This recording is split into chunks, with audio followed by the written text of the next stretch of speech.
नमस्कार साथियों, आप सभी का हार्दिक स्वागत है हमारे YouTube चैनल एनवी एजुकेशन पर। और मैं संपत लेट आपके सामने जो है राजस्थान पटवारी भर्ती परीक्षा 2021 के लिए जो है राजस्थान के भूगोल का जो है सिलेबस आपके सामने क्लियर करवा रहा हूं साथियों।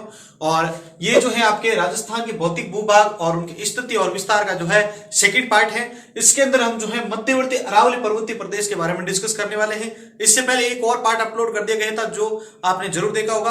अगर नहीं देखा है तो आप जरूर देखें। उसके अंदर बहुत सारे इंपॉर्टेंट क्वेश्चन बनने के जो चांसेस थे, जो फैक्ट्स थे, जो पॉइंट्स थे, वो मैंने आपके सामने रखे थे। और जो बाकी बच गए हैं वो अभी सेकंड पार्ट में हम डिस्कस करने वाले हैं साथियों। दो पार्ट बनाने का मेरा यही जो है उद्देश्य है कि जो है एक वीडियो बड़ा ना हो, और बड़ा होगा तो फिर आप जो है बहुत कम देखेंगे। इसलिए जो मैंने उस हिसाब से जो है इसको दो पार्ट में कन्वर्ट कर दिया है। तो वो पार्ट आप जरूर देखना, और चैनल पे नए हैं तो चैनल को सब्सक्राइब कर देना और इस वीडियो को भी लाइक कर देना। चलिए शुरू करते हैं आज की इस वीडियो को। तो देखिए, मध्यवर्ती अरावली पर्वतीय प्रदेश के बारे में हम डिस्कस कर रहे हैं साथियों। तो देखिए, यह पर्वत श्रेणी राज्य में जो है उत्तर पूर्व से दक्षिण पश्चिम तक फैली है। कहां से? उत्तर पूर्व से जो है दक्षिण तक ये फैली हुई है। यह गोंडवाना लैंड का अवशेष है। इसकी उत्पत्ति जो है प्री कैम्ब्रियन काल से हुई है। किससे? प्री कैम्ब्रियन काल से हुई है। किससे हुई है साथियों? ये आपके जो है प्री कैम्ब्रियन काल से की गई है। कब से? प्री कैम्ब्रियन काल से जो है इसकी उत्पत्ति मानी जाती है। नेक्स्ट देखिए, यह उत्तर में दिल्ली से प्रारंभ होकर गुजरात, देखो यह उत्तर जो ठीक है वहां पर जो है उत्तर में जो है आपके दिल्ली से, ठीक है, दिल्ली से प्रारंभ होकर गुजरात में गुजरात का जो पालनपुर एरिया है वहां तक जो है लगभग 692 किलोमीटर की लंबाई में विस्तृत है। कौन? मध्यवर्ती अरावली पर्वतीय प्रदेश। नेक्स्ट देखिए आप, अबुल फजल। अब देखो इस पॉइंट को आपको जो है इंपॉर्टेंट मान लेना है साथियों, ठीक है, इसको इंपॉर्टेंट मान लेना। अबुल फजल जो है इन्होंने अरावली की पर्वत श्रेणियों को ऊंट की गर्दन के नाम से जो है इनको या ऊंट की गर्दन कहकर जो है संबोधित किया है। एग्जाम में क्वेश्चन आ चुका है कि अरावली पर्वत श्रेणी को जो है ऊंट की गर्दन से जो है किसने संबोधित किया था या किसने कहकर जो संबोधित किया था, तो वहां पर आपके अबुल फजल वाला ऑप्शन सही था। ठीक है, तो यहां पर ये जो इंपॉर्टेंट पॉइंट है वो आपके सामने रख रहा हूं। इसी को बोलते हैं हम स्मार्ट स्टडी, और फटाफट जो है इस प्रकार से जो हम इसका जो है क्लियर कर सकते हैं पॉइंट्स। तो देखो, अबुल फजल ने अरावली की पर्वत श्रेणियों को जो है ऊंट की गर्दन के नाम से संबोधित किया था। चलिए नेक्स्ट, अरावली पर्वत प्रदेश को जो है अरावली प्रदेश को जो है चार प्रमुख भागों में या चार प्रमुख प्रदेशों में विभक्त किए गए हैं। कौन कौन से हैं? उत्तर पूर्वी अरावली प्रदेश, मध्य अरावली प्रदेश, दक्षिणी अरावली प्रदेश, और चौथा है आपके आबू पर्वत खंड। ये आपके चार जो प्रदेश हैं वे आपके किसके हैं? अरावली प्रदेश के। ठीक है, अब यहां तक अगर आपको कोई प्रकार की प्रॉब्लम आई है तो आप कमेंट बॉक्स में जरूर लिखिएगा साथियों। नेक्स्ट हम जो है पूर्वी मैदान के बारे में डिस्कस करते हैं। मध्यवर्ती अरावली पर्वत प्रदेश से जो पॉइंट पुट आउट हो सकते थे मैंने आपके सामने लिखे हैं। अगर फिर भी कोई मिसिंग आउट हो चुका है तो आप जरूर कमेंट बॉक्स में लिखिएगा, मैं उसके ऊपर जो है अलग से वीडियो बनाने की कोशिश जरूर करूंगा साथियों। नेक्स्ट देखिए, पूर्वी मैदान। अब ये तो हो गया दूसरा। अब तीसरा देखिए, जब फर्स्ट पार्ट में हमने लिखा था तो एक पार्ट उसमें हो गया था और दो, और ये तीसरा अब चल रहा है पूर्वी मैदान। तो देखो, इसके अंतर्गत भरतपुर, अलवर के भाग, धौलपुर, सवाई माधोपुर, जयपुर, टोंक, भीलवाड़ा के मैदानी भाग सम्मिलित किए जाते हैं। किसके? अलवर के भाग, भरतपुर, धौलपुर, सवाई माधोपुर, जयपुर, टोंक, भीलवाड़ा के जो मैदानी भाग होते हैं वो सम्मिलित किए जाते हैं आपके पूर्वी मैदानी भाग में। ठीक है, नेक्स्ट देखिए, दक्षिण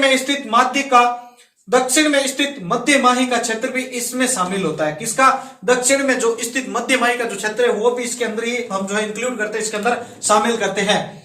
यहां वर्षा का वार्षिक औसत जो होता है आपके 60 से लेकर 100 सेंटीमीटर तक रहता है। कितना? 60 से लेकर 100 सेंटीमीटर तक यहाँ का वर्षा का वार्षिक औसत रहता है। पूरे साल का जो है वार्षिक औसत रहता है यहाँ पर वर्षा का। पूर्वी मैदान के अब चार भाग है। ठीक है, ये जो पूर्वी मैदान है इसके 4 उपभाग है। अगर आपको एग्जाम में पूछ लिया जाए इनमें से कोई भी उपभाग के बारे में तो आप देखो यहाँ पे ये देख सकते हो। देखो इसके 4 उपभाग। पहला है चंबल बेसिन। कौन सा है साथियों? चंबल बेसिन। तो देखिए, पहले चंबल बेसिन में क्या है? इस क्षेत्र को डांग भी कहा जाता है। इंपॉर्टेंट है, एग्जाम में आपके हर साल पूछा जा चुका क्वेश्चन है डांग। ठीक है, इस क्षेत्र को जो है डांग कहते हैं। किसको? चंबल बेसिन जो है उसके क्षेत्र को हम डांग के नाम से जानते हैं। तो देखो, डांग उबड़ खापड़ अनुपजाऊ भूमि है। अब डांग वर्ड आया है तो डांग को भी जान लीजिए कि डांग जो है उबड़ खापड़ अनुपजाऊ भूमि है, जो उपजाऊ नहीं है। तो ये अनुपजाऊ आपके भूमि है जहां दस्यु शरण आते हैं। जहां पर जो दस्यु लोग होते हैं वो आपके शरण पाते हैं। इसके अंतर्गत कोटा, बूंदी, झालावाड़, सवाई माधोपुर, करौली और धौलपुर जिले इसके अंडर आते हैं चंबल बेसिन के। ठीक है, चंबल बेसिन का नाम आते ही आपको माइंड में आ जाना चाहिए कि इसको जो है डांग के नाम से जानते हैं, और डांग क्या होता है कि ये एक प्रकार की अनुपजाऊ भूमि होती है। ठीक है, चलिए दूसरा बनास बेसिन। तो बनास बेसिन के बारे में देखिए, यह कांप मिट्टी से बना उपजाऊ क्षेत्र होता है। कौन सी मिट्टी से यह जो है निर्मित होता है यह क्षेत्र, तो उसका नाम है आपके कांप मिट्टी से निर्मित एक यह उपजाऊ क्षेत्र होता है। यह मैदानी बनास तथा उसकी सहायक नदियों द्वारा सिंचित होता है। किससे? मैदानी बनास तथा उसकी सहायक नदियों द्वारा यह सिंचित होता है। इस मैदान को दक्षिण में मेवाड़ का मैदान तथा उत्तर में मालपुरा करौली का मैदान भी कहा जाता है। याद रखना है, इंपॉर्टेंट पॉइंट है। इस मैदान को जो है दक्षिण में मेवाड़ का मैदान कहा जाता है। ठीक है, दक्षिण के अंदर बनास बेसिन को जो है आपके मेवाड़ का मैदान किस में कहते हैं? दक्षिण में, जबकि उत्तर में इसको मालपुरा करौली का मैदान कहा जाता है। ठीक है, ये दोनों पॉइंट आपको याद रखने हैं बनास बेसिन से रिलेटेड, कि इसको दक्षिण के अंदर जो है मेवाड़ का मैदान कहा जाता है और उत्तर के अंदर जो है इसको मालपुरा करौली का मैदान कहा जाता है। साथियों चलिए 100 वाला पॉइंट क्लियर करते हैं हम। 56 मैदान, कई बार एग्जाम में इससे रिलेटेड आपने क्वेश्चन सुने होंगे, 56 का मैदान। ठीक है, तो देखिए 56 मैदान के बारे में पहले डिस्कस करते हैं। यह मध्य माही बेसिन का भाग है। ठीक है, यह क्षेत्र मध्य माही नदी का एक प्रवाह क्षेत्र है। ये क्या है? प्रवाह क्षेत्र है। अब देखिए इसमें कुछ इंपॉर्टेंट पॉइंट्स जो थे इससे पुट आउट हो सकते थे, वो थे पहला वागड़।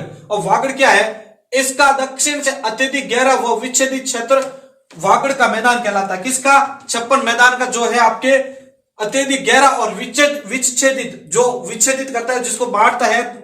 ठीक है, जो है उसका छेदन करता है, तो उस क्षेत्र को हम वागड़ का मैदान कहा जाता है। ये वागड़। अब 56 का मैदान क्यों कहा जाता है साथियों? तो देखिए प्रतापगढ़ और बांसवाड़ा के बीच में जो है आपके 56 ग्रामों का एक समूह है, 56 गांवों का एक समूह है, इसलिए इसको 56 का मैदान कहा जाता है। अगर आपको पूछ लिया जाता है 56 का मैदान, ठीक है, तो 56 का मैदान इसके बारे में बताइए आप, या आगे कोई आपको पूछ ले तो आपको बताने का मौका मिलेगा कि 56 का मैदान क्यों कहा जाता है। प्रतापगढ़ और बांसवाड़ा के बीच में जो है 56 गांवों का समूह है, 56 ग्रामों का समूह है, इसलिए इसको जो है हम 56 के मैदान के नाम से जानते हैं। ठीक है, 56 का मैदान। अब नेक्स्ट पॉइंट देखते हैं हम, कांठल का मैदान। कांठल का मैदान के बारे में देखिए, प्रतापगढ़ संपूर्ण क्षेत्र, प्रतापगढ़ का जो संपूर्ण क्षेत्र है वो आपके कांठल का मैदान कहलाता है। साथियों प्रतापगढ़ का संपूर्ण जो क्षेत्र होता है वो कांठल का क्षेत्र के नाम से जो है परिभाषित किया जाता है। अब लास्ट देखिए द, अ, ब, स और द। बाण गंगा बेसिन क्या है आपके? तो देखिए पूर्वी मैदानी भाग के उत्तरी भाग का, उत्तरी बेसिन का जो भाग होता है, पूर्वी जो मैदान होते हैं, उत्तर, दक्षिण, पूर्व, पश्चिम। ठीक है, तो पूर्वी मैदान जो होता है उस भाग के जो है उत्तरी बेसिन का जो भाग होता है वो आपके बाण गंगा बेसिन के नाम से परिभाषित किया जाता है या कहा जाता है। तो यहां पर हमने तीसरे के जो है अ, ब, स, द चारों जो है उप भाग पढ़े हैं। चंबल बेसिन, ठीक है, इसको डांग से निरूपित किया जाता है, निष्पादित किया जाता है। डांग क्या होता है आपके? एक प्रकार की जो है उबड़ खाबड़ अनुपजाऊ भूमि होती है। ठीक है, अब देखिए दूसरा, तो यहाँ पर बनास बेसिन, तो यह किससे? कांप मिट्टी से निर्मित होता है। ठीक है, और यह मैदान बनास तथा उसकी सहायक नदी द्वारा सिंचित क्षेत्र होता है, और इस मैदान के दक्षिणी भाग को मेवाड़ का मैदान तथा उत्तर में जो है इसको क्या कहा जाता है? मालपुरा का करौली का मैदान। ठीक है, स आ जाता है आपके पास 56 का मैदान। तो देखो इसमें वागड़ क्या है? इससे दक्षिण से अत्यधिक गहरा और विच्छेदित करने वाला ये क्षेत्र है, इसलिए इसको हम वागड़ का मैदान कहते हैं। 56 का मैदान क्यों कहते हैं? प्रतापगढ़ और बांसवाड़ा के बीच 56 गांवों का समूह है। ठीक है, बांसवाड़ा और ये प्रतापगढ़, इसके बीच 56 गांवों का समूह, इसलिए इसको हम 56 का मैदान कहा जाता है। कांठल का मैदान क्यों? कांठल का मैदान क्या है? तो देखिए आप प्रतापगढ़ का जो संपूर्ण एरिया है उसको हम कांठल का मैदान के नाम से परिभाषित करते हैं। चलिए बाण गंगा बेसिन लास्ट, तो पूरी मैदान भाग के उत्तरी बेसिन का जो भाग होता है वो आपके बाण गंगा बेसिन के नाम से परिभाषित किया जाता है। साथियों एक बार इन सभी का आप स्क्रीनशॉट ले लीजिए, फिर आपके सामने नेक्स्ट पॉइंट लेके आता हूं। साथियों तो देखिए चौथा पॉइंट अपने पास आ चुका है, दक्षिण पूर्वी पठार यानी हाड़ौती का पठार जो होता है। तो देखिए इसके अंदर क्या होता है कि राजस्थान में यह पठार मेवाड़ मैदान के दक्षिण पूर्व में चंबल नदी के सहारे पूरी भाग में विस्तृत है। यानी राजस्थान में यह पठार जो है आपके राजस्थान का बता रहे हैं हम, देखो मेवाड़ मैदान के दक्षिण पूर्वी भाग में, ठीक है, चंबल नदी के सहारे पूरी भाग में जो है ये विस्तृत है, और यह जो है राजस्थान के 9.6% भूभाग को घेरे हुए हैं। कितने? 9.6% भाग को जो है भूभाग को जो है ये घेरे हुए हैं, तथा 11% 11% जो है जनसंख्या निवास यहाँ पर जो है करती है साथियों। नेक्स्ट देखिए इसी के अंदर मालवा का जो पठारी भाग होता है उसी को हम जो है हाड़ौती का पठार या लावा का पठार इसके नाम से जानते हैं, ठीक है। मालवा का जो पठारी भाग है उसको हम हाड़ौती का पठार या लावा के पठार के नाम से भी जानते हैं। दूसरा देखिए, तीसरा, इसका विस्तार झालावाड़, कोटा, बारा और बूंदी जिलों में है। किसमें? झालावाड़, कोटा, बारा और बूंदी जिलों में जो है इसका विस्तार है साथियों, दक्षिण पूर्वी पठार या हाड़ौती पठार का, ठीक है, जिसको लावा का पठार भी कहा जाता है। ये मालवा का पठारी भाग होता है। इस क्षेत्र की बूंदी की पहाड़ियां व मुकुंदरा की पहाड़ियां जो है आपने सुना है वो बहुत ही प्रसिद्ध है। वो किसके अंडर आती है? आपके दक्षिण पूर्वी पठार या हाड़ौती के पठार के अंडर आती है। कौन कौन सी? बूंदी की पहाड़ियां और मुकुंदरा की पहाड़ियां। यह पहाड़ियां अर्धचंद्राकार रूप में विस्तृत होती है। मैंने सुबह बताया था आपको, अर्धचंद्राकार मीन्स आपका ये पूरा चंद्रमा हो गया, ठीक है। अब इसको आधा कर दिया जाए, यानी ये जो होती है आपके पहाड़ियां कुछ इस प्रकार से होती है, ऐसे, ठीक है। तो यहां पर इस प्रकार से जो है ये पहाड़ी होती है, इसलिए हम इसको अर्धचंद्राकार पहाड़ियां भी कहते हैं साथियों, ठीक है।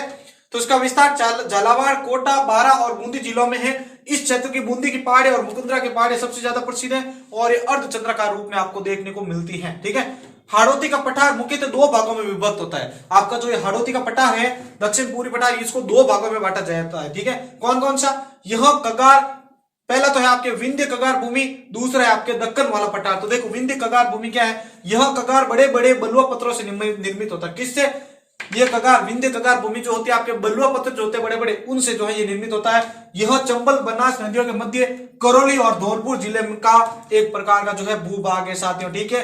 करौली और धौलपुर जिले का यह भूभाग है। कौन सा? विंध्य कगार भूमि। दूसरा भी देख लीजिए, दक्कन वाला पठार। यह भौतिक इकाई उपरमाल, देखो यह जो भौतिक इकाई है उपरमाल यानी उच्च पठार या पथरीला के नाम से भी जानी जाती है। इसको, यह जो भौतिक इकाई है उपरमाल की, इसको जो है आपके उच्च पठार या पथरीला के नाम से भी इसको जानते हैं। और यह क्षेत्र जो होता है पार्वती, काली सिंध, चंबल व अन्य नदियों द्वारा सिंचित होता है। ये किस किस से?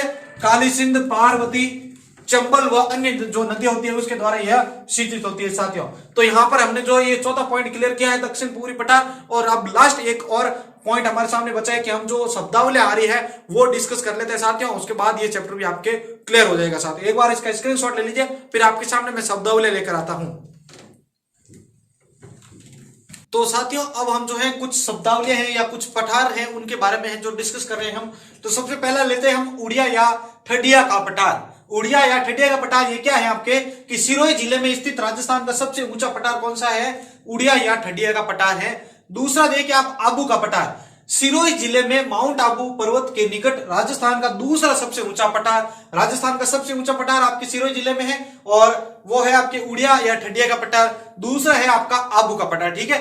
तीसरा देखिए आप बोराट का पठार, ये क्या है आपके कुंभलगढ़ जो कि राजस्थान में राजसमंद जिले में एवं गोकुंदा उदयपुर के मध्य स्थित पठार। इसे मेवाड़ का पठार भी कहा जाता है साथियों। क्या कहा जाता है? मेवाड़ का पठार भी कहा जाता है। नेक्स्ट देखिए आप मेसा का पठार, चित्तौड़ जिले में स्थित इसी पठार की जो है चित्रकूट की पहाड़ी पर जो है प्राचीन काल में चित्रांगद मौर्य के द्वारा चित्तौड़ दुर्ग का निर्माण कराया था। वापस रिपीट कर रहा हूं मेसा का पठार के बारे में कि चित्तौड़ दुर्ग में स्थित इसी पठार की चित्रकूट की पहाड़ी पर प्राचीन काल में जो है चित्रांगद मौर्य के द्वारा चित्तौड़ दुर्ग का निर्माण करवाया गया था। नेक्स्ट देखिए आप उपरमाल का पठार, भैंसोरगढ़ और बिजोलिया के मध्य स्थित है ये, ठीक है। भैंसोरगढ़ और बिजोलिया के मध्य जो बीच में स्थित पठार है वो आपका उपरमाल का पठार। नेक्स्ट देखिए आप मुकुंदवाड़ा की पहाड़ियां। अब मुकुंदवाड़ा की पहाड़ियां क्या देखिए तो कोटा व झालरापाटन झालावाड़ के बीच स्थित इस भूभाग का ढाल जो है दक्षिण से उत्तर की ओर है, यानी ये दक्षिण जो है ऐसे, वो उत्तर की ओर है, इसका ढाल इससे ऐसे है, ठीक है। नेक्स्ट देखिए आप गिरवा, उदयपुर क्षेत्र में तस्तरी नुमा आकृति वाले पहाड़ों की मेखला को स्थानीय भाषा में गिरवा कहा जाता है। वापस देख लीजिएगा, उदयपुर क्षेत्र है उसके अंदर तस्तरी नुमा आकृति वाले पहाड़ों की मेखला, पहाड़ों के अंदर जो मेखला होती है उसको हम गिरवा के नाम से जानते हैं। नेक्स्ट देखिए आप मगरा क्या होता है? उदयपुर के उत्तर पश्चिमी पर्वतीय भाग में स्थित पहाड़ी क्षेत्र क्या कहलाता है? आपका मगरा कहलाता है। नेक्स्ट है आपके खड़, तो देखिए खेती में पाए जाने वाले घास का एक प्रकार क्या है? खड़ क्या है? आपके खेती में पाए जाने वाले एक प्रकार की घास जो होती है वो आपकी कहलाती है खड़।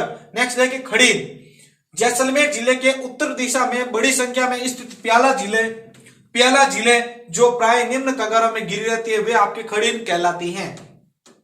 इसके बाद है कि आप बीजासन का पहाड़, यह मांडलगढ़ कस्बे के पास स्थित है, यानी भीलवाड़ा के अंदर मांडलगढ़ जो है कस्बे के पास जो स्थित पहाड़ है वे आपके बीजासन का पहाड़ है, ठीक है, और ये आपके भीलवाड़ा के अंदर है। अब देखिए रन, तो देखिए बालुका स्तूपों के बीच निम्न भूमि में जल बाहर होने से आपके निर्मित अस्थायी झीलों व दलदली भूमि होती है, उसको हम जो है रन के नाम से जानते हैं। नेक्स्ट देखिए आप दरियन, जैसलमेर जिले के भूभाग जहां आबादी लगभग नगण्य है, स्थानांतरित बालुका स्तूपों को जो है स्थानीय भाषा में जो है दरियन कहा जाता है। स्थानांतरित मतलब जो दोहरे होते हैं वो जब हवा के साथ जो है यहां से जो है उठकर, जब उसका हवा का वेग तेज होता है तो वहां से उठकर वो दूसरी जगह चले जाते हैं, ठीक है, तो जहां जहां पे स्थानांतरित होते थे उसको हम दरियन कहते हैं, ठीक है।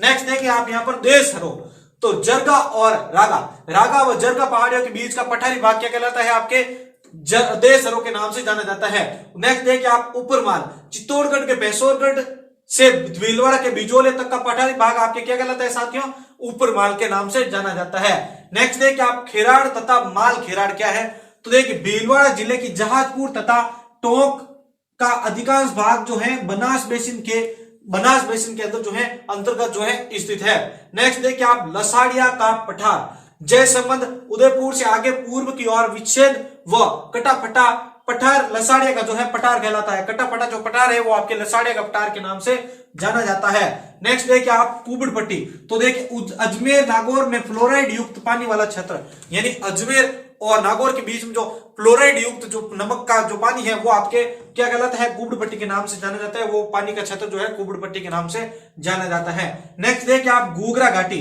अजमेर में स्थित प्रसिद्ध अरावली पर्वतमाला की घाटी है ये, जिसमें राजस्थान लोक सेवा आयोग का कार्यालय स्थित है। कहां पर, अजमेर के अंदर। नेक्स्ट देखिए आप बोराट का पठार, तो देखिए गोकुंदा व कुंभलगढ़ के मध्य स्थित अरावली पर्वत श्रृंखला का भाग क्या कहलाता है, बोराट का पठार के नाम से जाना जाता है। नेक्स्ट देखिए आप नाल, तो मध्यवर्ती अरावली पर्वतीय श्रेणी में स्थित दरें व पहाड़ी भाग क्या कहलाती है, नाल के नाम से जानी जाती है। नेक्स्ट देखिए आप लास्ट मालखेत, सीकर जिले की पहाड़ियों का स्थानीय नाम क्या कहलाता है साथियों, मालखेत की पहाड़ियों के नाम से जाना जाता है। सीकर जिले की जो पहाड़ियां होती हैं स्थानीय भाषा में उन्हें मालखेत की पहाड़ियों के नाम से जाना जाता है। एक बहुत इंपॉर्टेंट फैक्ट आपके सामने रख रहा हूं लास्ट, अरावली पर्वत श्रृंखला जो होती है उसको राजस्थान में आड़ावाला कहा जाता है। क्या कहा जाता है, आड़ावाला कहा जाता है। तो इस प्रकार हमने जो है भौतिक राजस्थान के जो भौतिक भूभाग है और जो उनके विस्तार स्थानीय जो उनका जो नाम है वगैरह सारा जो भी हमने जो है 2 पार्ट के अंदर क्लियर किया है, और ये सेकंड पार्ट था जो आप देख रहे थे, ठीक है। तो यहाँ पर जो है हम इस भौतिक भाग के जो इस चैप्टर को है यहाँ पर हमने क्लियर कर दिया है साथियों। अगर आप हमें यूट्यूब, फेसबुक, इंस्टाग्राम और टेलीग्राम के ऊपर हमारे साथ जुड़ना चाहते हैं तो आप सर्च कीजिए बस एनवीर एजुकेशन और आप हमारे तक पहुंच जाएंगे, हमारे से जुड़ सकते हैं। हमारे जो टेलीग्राम चैनल है और व्हाट्सएप का जो ग्रुप है वहां पर डेली टू डेली जो है नई पीडीएफ, नवीन जो आपके क्या कहते हैं आपके टेस्ट सीरीज जो होती है, मॉक टेस्ट वगैरह होते हैं, वो सारे के सारे वहां पर जो है पीडीएफ के रूप में शेयर किए जाते हैं और उनका वीडियो भी वहां पर शेयर किया जाता है। तो आप उनको जरूर ज्वाइन कीजिए। और आप जो है हमारे व्हाट्सएप ग्रुप के अंदर जुड़ना चाहते हैं तो हमारा मोबाइल नंबर जो है ये व्हाट्सएप नंबर नोट कीजिए 8306108000, ठीक है। और उसके बाद देखो आपके एक और नेक्स्ट आपके की डाउनलोड, देखो हमारा जो ऐप है अगर आप उसको डाउनलोड करना चाहते हैं तो आप प्ले स्टोर के ऊपर जाइए और वहां पे सर्च कीजिए एनवीरा क्विज, और आप जो है हमारे ऐप को भी डाउनलोड करके वहां से जो है टेस्ट सीरीज को जो है उसका फायदा उठा सकते हैं। और इन्हीं के साथ जो है मैं संपत लिलड़ आपसे अलविदा लेता हूं। मिलते हैं नेक्स्ट वीडियो में, धन्यवाद।